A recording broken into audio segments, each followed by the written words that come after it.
महिलांको पई खुशीर खबर। सुभद्रा योजना नहीं मोहन सरकार महिला मानंकु बड़ खबर देइछंती। पूर्वर सुभद्रा योजना को कैबिनेट अनुमोदन करितबा बेले एबे मुख्यमंत्री मोहन माझी एहार एसओपी घोषणा करिछंती। राज्य सरकारक एही योजना 21 वर्षरु ऊर्ध्व और 60 वर्षरु कम बयसर महिला माने लाभ पाई परिबे।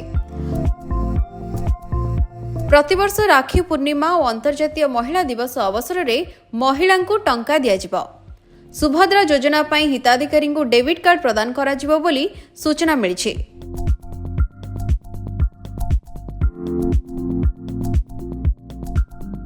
सुभद्रा योजना पाई राज्य सरकार मोट 55,825 कोटी टंका बजेट रे व्ययबराद करिसेंती। एही योजना रे राज्यर 1 कोटी महिला लाभ पाई परिबे। प्रतिथर सेमानंकु 5,000 लेखाए टंका दियाजिबो।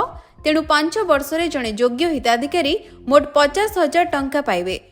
सुभद्रा योजना रे डिजिटल कारोबार को प्रोत्साहित करबा पई राज्यर प्रत्येक ग्राम पंचायत एवं सहरांचल रे सर्वाधिक परिमाण रो कारोबार करिथिबा 100 जण हिताधिकारी को चिन्हट करा जाई अतिरिक्त 500 टंकार प्रोत्साहन राशि रूपे प्रदान करा जिवो। तेबे आर्थिक स्वच्छल वर्गर महिला, सरकारी चाकरी करुथबा महिला और आयकर प्रदान करुथबा महिला माने एही योजना रे शामिल हेबाकू योग्य विवेचित हेबे नाही।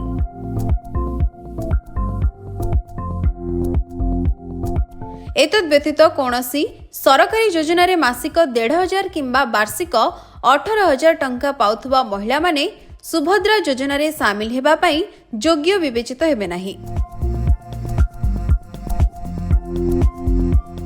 एही योजना रे अंतर्भुक्त हेबा पई महिला माने अंगनवाड़ी केंद्र, ब्लॉक कार्यालय, मो सेवा केंद्र, जनसेवा केंद्र इत्यादि रे मागणा रे उपलब्ध फॉर्म पूरण पई आवेदन करि परिबे। Bureau report, Sabudin TV.